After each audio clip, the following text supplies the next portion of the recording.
Hello students, how are you?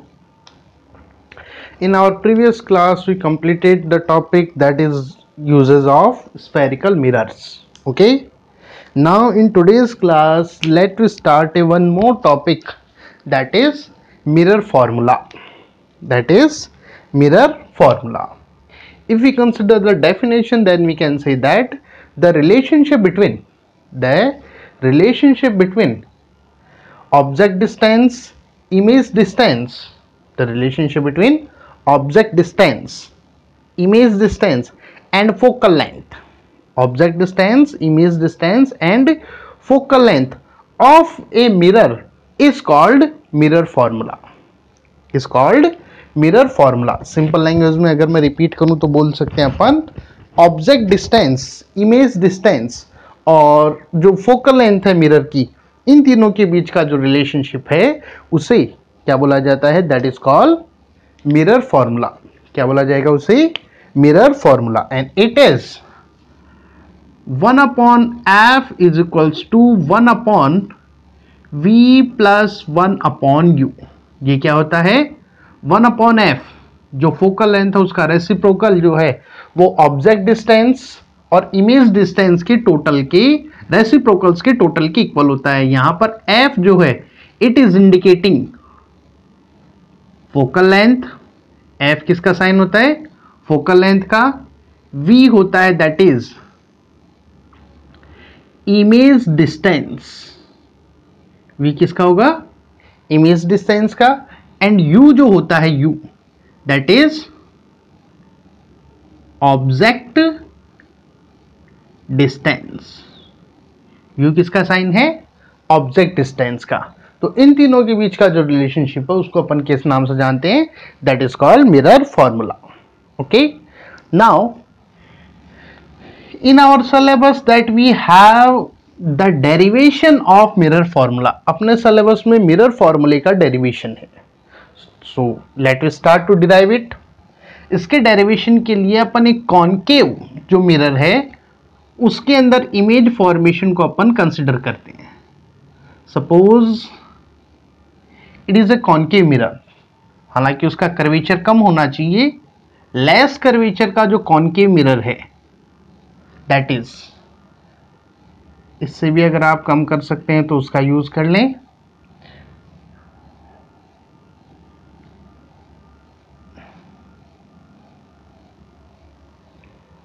That's okay. Less curvature का जो concave mirror है वो उसमें अपन इमेज फॉर्मेशन को कंसिडर करते हैं.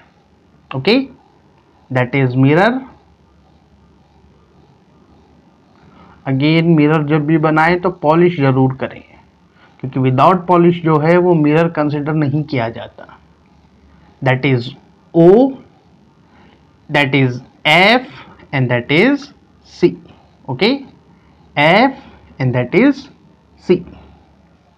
ओके, नाउ सपोज ऑब्जेक्ट जो है वो C के बियॉन्ड रखा हुआ है. सपोज करते हैं अपन ऑब्जेक्ट जो है वो कहां पर है? C के बियॉन्ड है, C के आगे रखा हुआ है.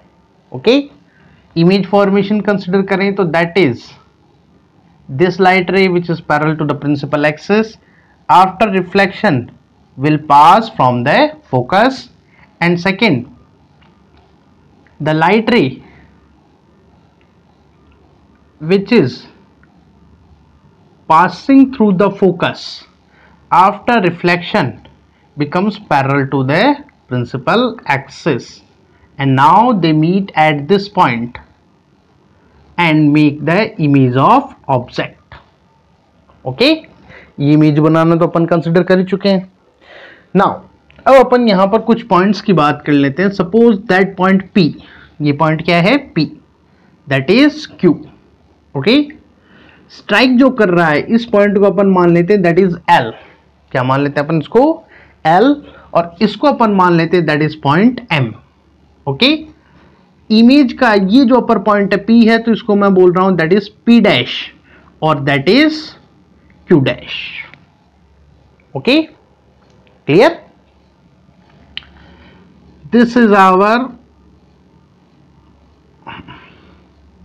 that is focal length, okay, or that is image and that is object. अब यहां पर अपन दो मेथड्स इसको कंसिडर करेंगे। तो पहला मेथड जो एज पर बुक है उसको अपन यहां पे कंसिडर कर रहे हैं, ओके। डायरेक्ट मेथड है लेकिन वो क्या, अपन गवर्नमेंट्स की बुक्स है तो अपने को उसको कंसिडर जरूर करना पड़ेगा। तो अपन पहले उसी से अपन इस चीज को शॉर्ट आउट करते हैं।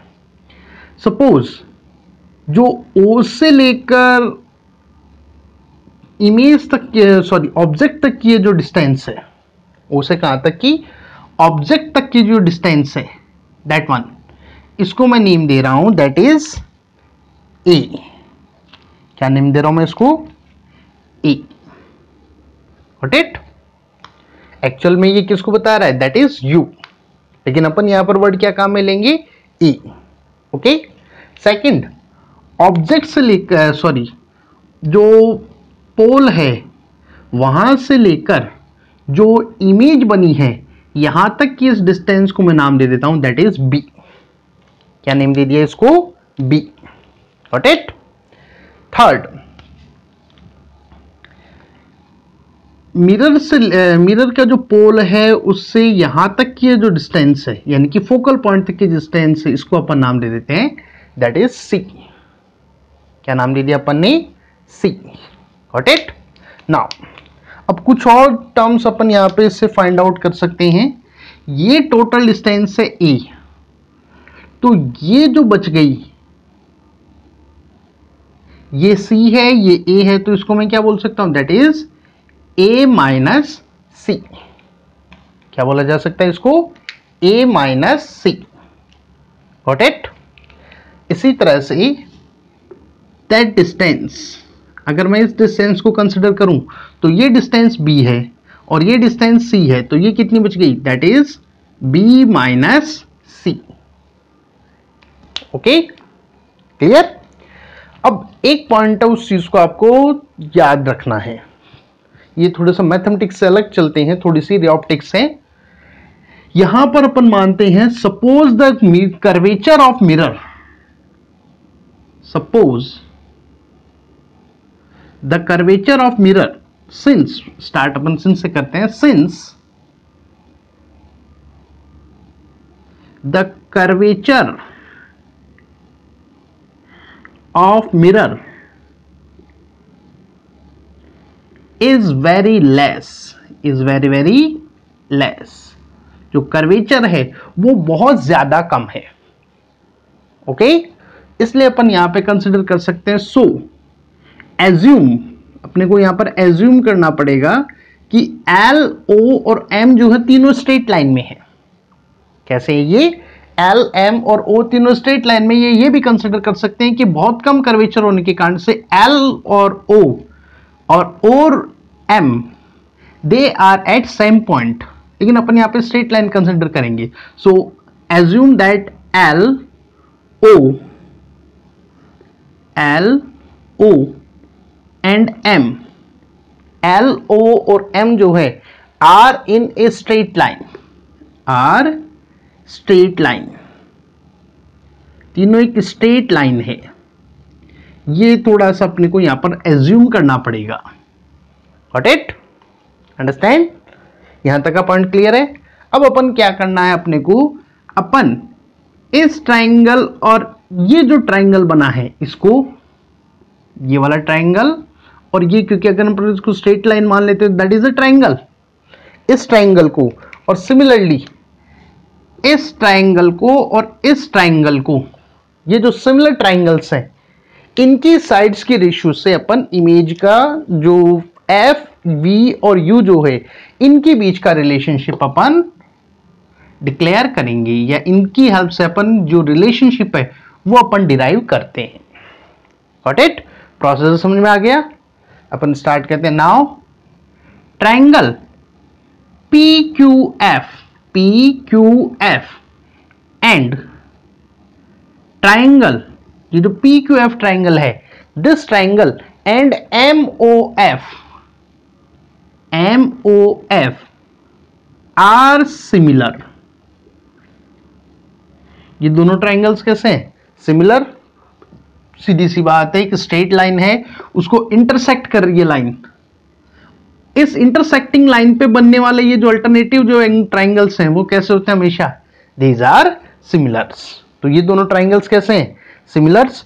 सिमिलर ट्राइंगल्स की खासियत है कि इनकी साइड्स का रेशियो जो है वो इक्वल होता है। The ratio of the sides of the similar triangles is the equal to the ratio of another sides.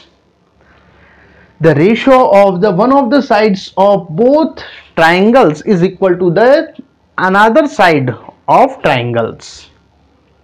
चाहे आप इनकी बात कर लें या बेसिस का रेशियो ले लें या हाइपोटेनस का रेशियो ले लें, वो हमेशा सेम होंगे। Got it? तो अपन यहां पे कंसिडर करते हैं OM दैट इज बेस, इस बेस का, दैट इज इसका बेस क्या है इस ट्राइंगल का? OM। इसका बेस क्या है? That is PF। तो OM PF का जो रेशियो है किसका? OM upon PF, sorry sides आ गई ना, OM upon PQ that is side, ये वाली OM upon PQ is equals to that one OF upon PF। किसके इक्वल होगा? OF अपॉन PF की। Got it? अब अपन कुछ बातों की बात, कुछ पॉइंट्स अपन यहां पे साइड में कंसिडर करते हैं। OM जो है that is equal to P dash Q dash. OM जो है वो किसकी इक्वल है? P डैश Q डैश की, बिकॉज अगर अपन इनको देखें तो that is a right angle, sorry क्या बन रहा है? ये रेक्टेंगल बन रहा है। रेक्टेंगल्स की साइड्स कैसी होती है? हमेशा इक्वल, दैट इज रेक्टेंगल। तो इनकी साइड्स का रेशियो, साइड्स क्या रहेंगी? हमेशा इक्वल। तो OM किसकी इक्वल है? That is P dash Q dash की। Got it? If we consider OF की जगह अपन ने किस साइन को यूज कर रहे हैं? OF किसके बराबर है? C के। तो OF की जगह अपन क्या लिख सकते हैं? That is C। And PF की अपन बात करें P से F किसकी इक्वल है? A minus C। किसकी इक्वल है? A minus C। तो ये वाली वैल्यूज अगर इस इक्वेशन पुट करें तो OM की जगह हो गया P dash Q dash upon PQ is equals to OF that is C, PF that is A minus C। That is equation number first. ये आ गई अपनी इक्वेशन नंबर फर्स्ट। इसी तरह से अगर अपन दूसरे जो ट्राइंगल्स हैं दैट वन, इनको अगर अपन कंपेयर करें तो these are also similar. Triangle P dash Q dash F and triangle, second जो ट्राइंगल है दैट इज OLF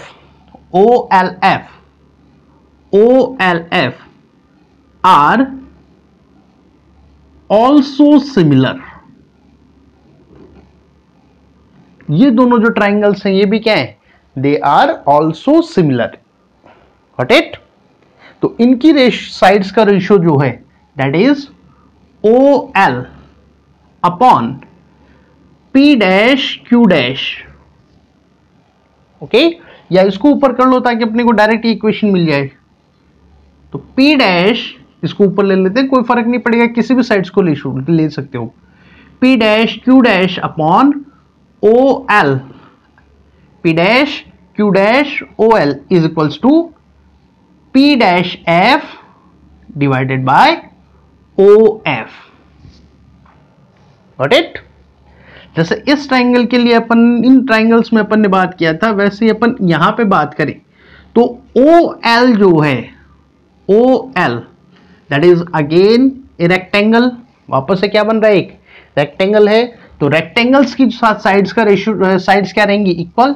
तो OL की जगह अपन क्या लिख सकते हैं? That is PQ। OL की जगह पर अपन क्या लिख सकते हैं? That is PQ। Got it? Second अपने पास P dash F। P dash F अपन बात करें तो ये इक्वल टू किसके है? दैट इज बी माइनस सी के, किसके हैं, बी माइनस सी के। ओके, ओ एफ ये किसको डिनोट कर रहा है, दैट इज सी। तो ये वाली पहले वैल्यूज अपन यहां पे पुट करें तो that is P dash Q dash upon P Q is equals to P dash F की जगह अपन क्या लिख सकते हैं, बी माइनस सी, और ओ एफ की जगह लिख सकते हैं equation that is C. That is equation number second. Since here that is also p dash q dash upon pq and here that is also, so these two are also equal। तो ये जो दोनों हैं यानी कि c upon a minus c और b minus c upon c, these are also equal। तो अपन बोल सकते हैं so from equation first and second, first और सेकंड इक्वेशन से अपन बात करें तो वैल्यूज रखें तो that is C A minus C is equals to B minus C upon C. Okay, now अब इनको अपन क्रॉस मल्टीप्लाई करें, क्या कर सकते हैं अपन इनको, we do cross multiply of them. तो जैसे अपन यहां पे क्रॉस मल्टीप्लाई करेंगे तो that is A minus C cross multiply by with B minus C equals to C square.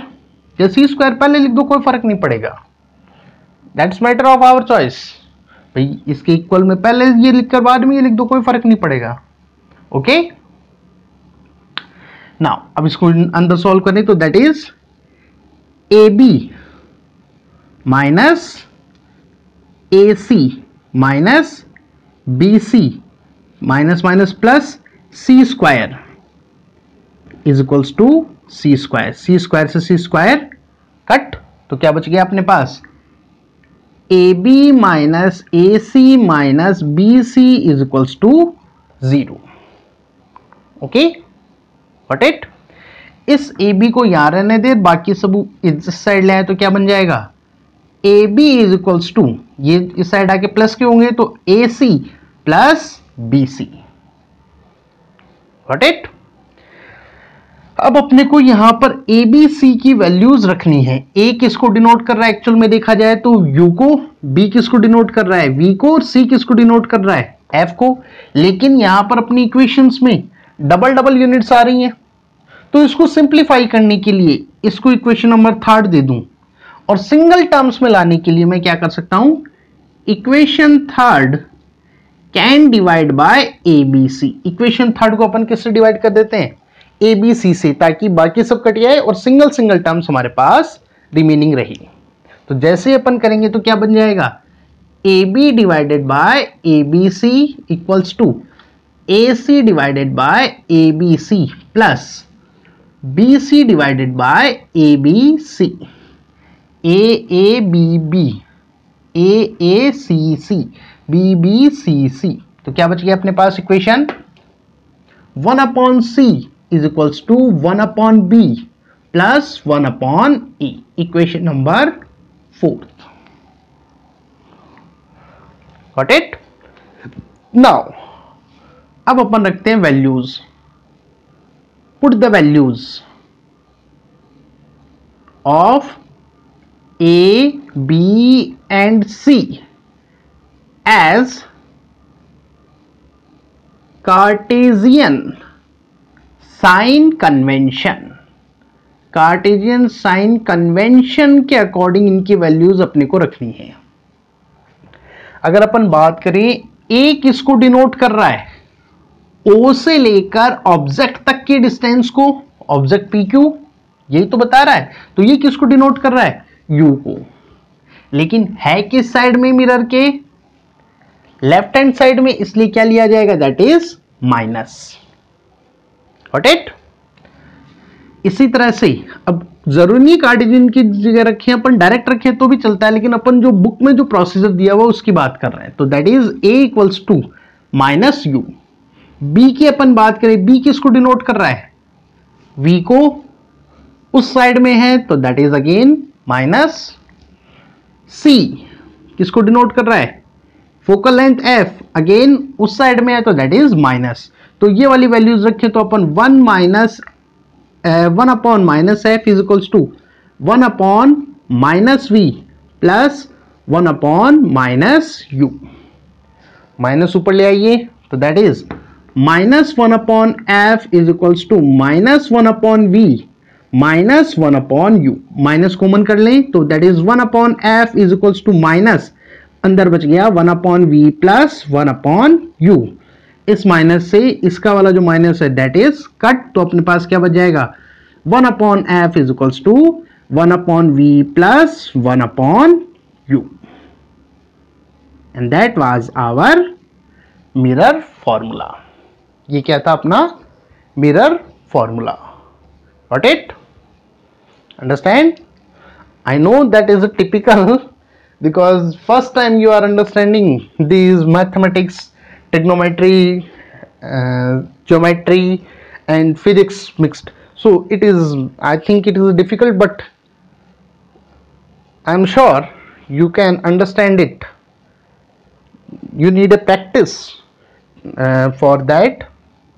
So please note it and do practice in copy. That's your homework also. Okay, so by this way lengthy है लेकिन easy है। okay, तो इस तरीके से अपन यहाँ पर mirror फॉर्मूले का डेरिवेशन कर सकते हैं। Got it? About the next topic we will discuss in next class. Thank you.